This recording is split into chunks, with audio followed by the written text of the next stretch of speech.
নিতু শুধুই আমার। Hello guys, আশা করি আল্লাহ সবাইকে ভালো রাখছে। তো গাইস, আজকে কথা বলবো শাকিব খানের বরবাদ মুভির কালেকশন নিয়ে। বরবাদের মূল কাহিনী হলো যে তুমি যার জন্য সবকিছু বরবাদ করবা, শেষে লাস্টে যায় দেখবা সেই তোমারে বরবাদ করে দিচ্ছে।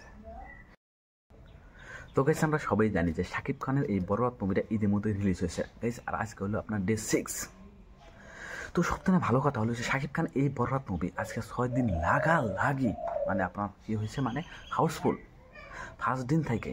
মানে তো গেছে আমরা সবাই আপনারা দেখছেন বা যে পাবলিক রিয়েকশন পাবলিক রিভিউ পাইছেন যে শাকিব খানের বরবাদ মুভিটা বহুত মানে হিট হয়েছে। ফার্স্ট দিনই আপনার কী ছিল, আপনার হল বুকিং ছিল।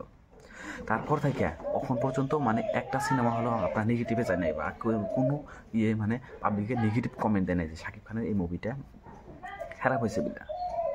তো গাইস, কালকে শাকিব খান নিজে পোস্ট করছে যে শাকিব খানের এই মুভিটা বাংলাদেশের মধ্যে সবথেকে বেস্ট মুভি হিসাবে মানে আপনার রেকর্ড ভাঙছে। মানে যত মুভি ছিল বাংলাদেশে আগের যে শাকিব খানের মুভি মানে তুফান মুভিটাও রেকর্ড ভাঙছে। আর এখন পর্যন্ত শাকিব খানের এই ঈদে আপনার মুভিটা 120টা হলে হাউসফুল হিসাবে রয়েছে আর কি। এটা মানে শাকিব খান নিজে তার ইউটিউব চ্যানেলে পোস্ট করছে।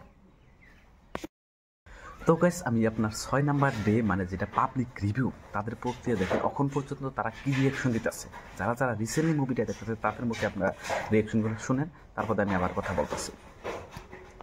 ওই জিল্লু মাল দে, ওই জিল্লু হেলিকপ্টার রেডি কর। আরেকবার, এটা আমার মেয়ে আছে এখানে, আসো আম্মু একসাথে বলি আমরা। এটা আমার মেয়ে আমার সাথে আসছিল মুভি দেখতে। তো গাইস, আপনারা শুনলেন যে এখন পর্যন্ত শাকিব খানের এই মুভি ট্রেন্ডিংয়ে আছে, সবাই কমেন্ট করতেছে। তাদের লাইভে মানে বাংলাদেশে মানে যত আপনারই আছে সিনেমা আছে, তারা মানে এইরকম মানে শাকিব খানের বরবাদ মুভিটা মতো অন্য কোনো সিনেমা আর কি দেখে নাই। এটা মানে দর্শকের কমেন্ট, দর্শকের প্রতিক্রিয়া দর্শকরা আর কি জানাইতেছে। তো বেশ ভালো লাগলো। মানে শাকিব খান যে বাংলাদেশের ইন্ডাস্ট্রিটা মানে ফিল্ম জগৎ এত দূর আগে নেব কখনো আমরা ভাবছিলাম না। কারণ এর আগে বহুত আপনার অ্যাক্টর অ্যাক্ট্রেস মানে বহুত মানে ডাইরেক্টর আপনার প্রডিউসার সবই মানে আইসে গেছে, কিন্তু এই বরবাদের মতো মানে মেহেদী হাসান হৃদয়ের মতো কোনো ভালো একটা স্ক্রিপ্ট বা এইরকম ভায়োলেশন মানে এইরকম অ্যাকশন সিন থাকা এইরকম মানে ভালো একটা গল্প থাকা মুভিকে উপহার দিতে পারে না বাংলাদেশের দর্শকদেরকে। এগুলো সব মানে দর্শকরা মানে প্রতিক্রিয়া আর কি জানাইতেছে।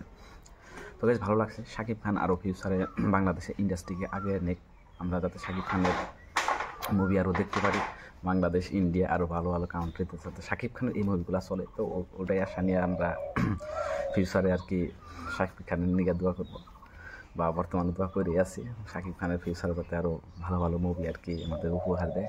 এটুকু গাইস। তো গাইস, আপনারা যারা যারা শাকিব খান আছেন তো আপনারা কমেন্ট করবেন যে শাকিব খানের মুভি আরও ফিউচারে হিট আপনারা জানা নাই। তো ভালো লাগছে শাকিব খানের বরবাদ মুভিটা। আমি এখন তো দেখিনি, জাস্ট রিভিউগুলো দেখতেছি, তারপর ছোটো ছোটো ক্লিপ আপনার আপলোড হতেছে ইউটিউব চ্যানেলে সোশ্যাল মিডিয়া, ওগুলো আর কি দেখে দেখে পাবলিক রিভিউ নিয়ে আমি আপনাদেরকে ধরতেছি। আমার না এটা মানে পাবলিক যারা দেখতেছে তাদেরকে তাদের প্রতিক্রিয়া নিয়ে আর কি ভিডিও দেখতেছি। তো গাইস, ঠিক আছে, নেক্সট ভিডিও নিয়ে আবারও আসতেছি। Bye bye.